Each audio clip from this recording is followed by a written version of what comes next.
Ya en privado hemos aclarado el tema con el doctor Conrado Suárez. Vamos a la pausa. Bueno, les agradecemos la espera. Está con nosotros el doctor Conrado Suárez, constitucionalista, que elegido por este programa porque está en una postura neutral, digamos. Él no está con ninguna fracción política.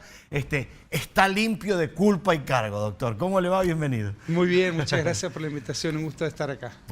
Doctor, ¿cuál es la interpretación que ha hecho usted de este fallo de la Corte? Bien, antes que nada es un pronunciamiento sumamente inquietante de la Corte porque se adentra, como ya habrán atisbado, habrán podido avanzar ustedes a lo largo de la tarde, en un escenario sumamente reservado y sumamente protegido por la Constitución, que es las competencias federales, las autonomías en orden a qué puede decidir una provincia.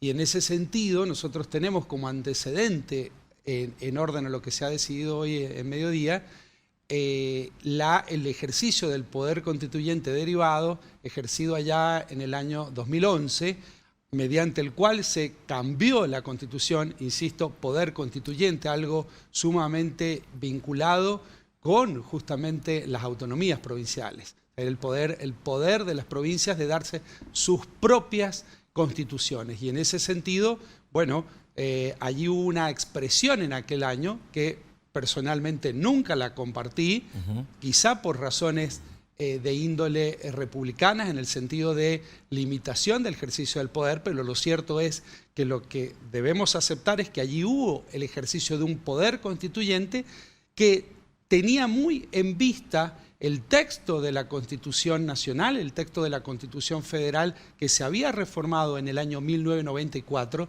donde allí en el artículo 90 se había incluido justamente la expresión, el dispositivo por el cual se consideraba que entre presidente y vicepresidente no podían sucederse recíprocamente, y eso implicaba justamente un límite, y acá esa observación, insisto, ese dispositivo específico fue descartado, es decir, ni siquiera podemos decir que no se contempló, sino que contemplado que fue, nos guste o no nos guste, personalmente, insisto, a mí no me gustó en aquel momento, se decidió tener un texto en el artículo 175 que difiere ciertamente de ese estándar federal y de un estándar provincial respecto del cual justamente se diferencia, que es el de algunas otras provincias donde expresamente se cuenta como un periodo de gobernador el caso de haber sido vicegobernador. No es el caso sanjuanino. Leído por usted la comunicación de la Corte Suprema de Justicia de la tarde de hoy, ¿qué conclusión saca en cuanto a la posibilidad concreta de que UNIAC pueda participar o no en las próximas elecciones? Bueno, es muy difícil sacar conclusiones. Lo cierto es, lo que se debe hacer en este caso, en definitiva, es precisar qué es lo que está diciendo la Corte. A mi modo de interpretar, la Corte está dándole entidad a lo que se conoce dentro de las medidas cautelares como la verosimilitud en el derecho. No decimos derecho, decimos verosimilitud. Puede ser cierto que le asista razón a el accionante Vallejos al decir que al solicitar que se despeje la incertidumbre sobre cómo debe interpretarse el artículo, bueno, la Corte está ya anticipando que puede ser verosímil, que haya una actitud contraria, que haya una imposibilidad constitucional de esta postulación al poder considerarse eventualmente como un cuarto mandato. Eso en el plano de la verosimilitud, en el plano de lo potencial. Claro. No hay un pronunciamiento cierto ya al respecto. Recordemos que lo que ha despachado hoy la Corte Suprema de Justicia de la Nación es una medida cautelar y por esencia es provisoria. Justamente por eso ahora solicita, imprimiéndole el trámite del amparo, de la ley de amparo, y que se evacúe un informe en definitiva, solicita que se defienda la provincia a los efectos de que sostenga la interpretación que la provincia ha sostenido, obviamente, a través del Tribunal Electoral. La pregunta era por precisamente un párrafo, claro, del fallo donde nos aparecía como una taxativa afirmación de la Corte, no sé si lo tenemos ahí. Acá dice... Ahí, donde dice que no puede ser candidato y por eso le pide a la provincia que se defienda. No sabemos si esa situación realmente está, así debe ser leída. Ahí de la Constitución, dice Nacional, al posibilitar que un candidato participe en las sucesivas elecciones consecutivas, candidateándose en alternancia entre los cargos de gobernador o vicegobernador a perpetuidad. Expresa que permitir que el ciudadano Sergio Mauricio Uñac sea nuevamente candidato a gobernador provincial implicaría, de triunfar, que ejerza el poder por 4 mandatos, es decir, por 16 años consecutivos. Un mandato como vicegobernador y 3 como gobernador. Claro, recuerde que el fallo está reproduciendo la acción y los términos de la acción judicial de Vallejo. De Vallejo. Por otro lado, no insisto, le es propio a la Corte. Está no diciendo, niego... cuidado que esto puede ser exactamente verosímil. Mire, verosímil. El término actual es la verosimilitud, que difiere de la certeza o de la verdad ya sancionada. En 5 días ustedes me tienen que contestar. Y en función de eso yo voy a fallar. Obviamente. Se lo paso a la Procuraduría va a fallar, me lo va a enviar y ahí es cuando yo defino. Y ahí yo defino. Y eso no niega que ya hay una impronta, hay una recepción de esa verosimilitud, eso no lo estamos negando, nadie lo podría negar. ¿Se declara competente, doctor?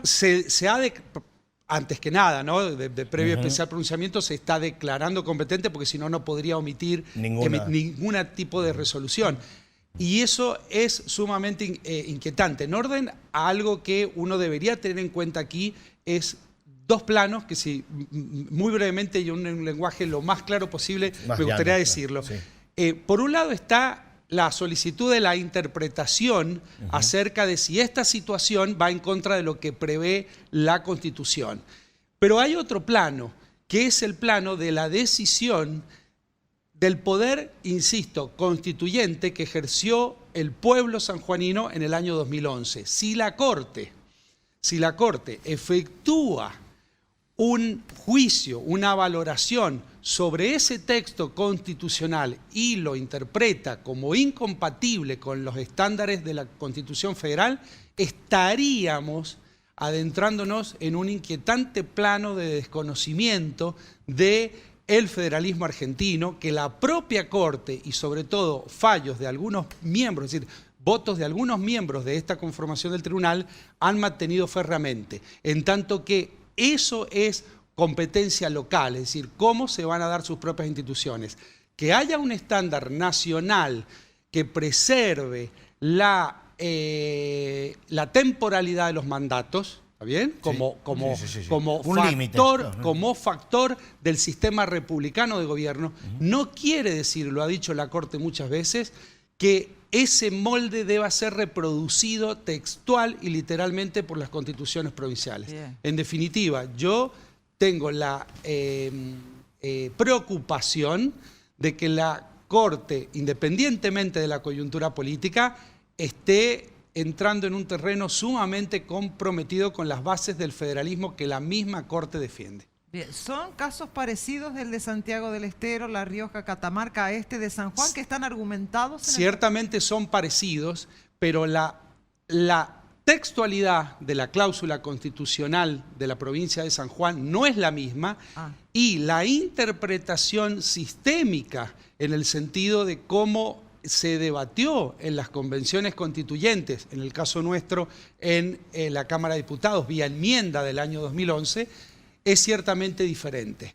porque justamente se contempló la existencia de, insisto, esta fórmula federal, la fórmula de la Constitución Nacional, que es contemplar expresamente que no pueden sucederse recíprocamente. Y aquí no se contempló, se descartó ese impedimento. ¿Puede haber un fallo para Tucumán y otro fallo para San Juan? Si bien ambos los ha sometido... Si tenemos como norte el trato igualitario, es decir, el principio constitucional de igualdad de trato, a situaciones diferentes cabrían resultados diferentes. Claro. ¿Sí?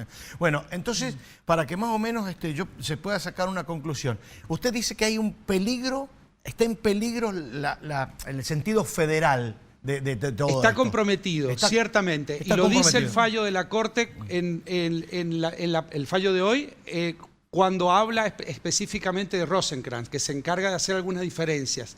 Está comprometido. Sí. Pero para usted la Constitución Provincial entonces le admite a Oñac participar. Mire, a mí personalmente, según su análisis, detesto que lo haga así y que se haya hecho así, porque entiendo que en aquella enmienda hubo un compromiso del sistema republicano de gobierno, pero tal cual como la cláusula quedó establecida, personalmente entiendo que puede ser candidato a gobernador. Y a nivel Constitución Nacional, ahí está la disparidad que usted muestra. Ahí está la diferencia, y si la Corte se adentra en un plano entre las de dos interpretación, ¿cuál es la que hay una primacía? es que ese es el problema. La Corte ha dicho más de una vez, la Corte Federal ha dicho más de una vez que el estándar normativo de la Constitución Nacional debe ser respetado en orden a la forma republicana de gobierno, pero eso en modo alguno, y aquí está la clave,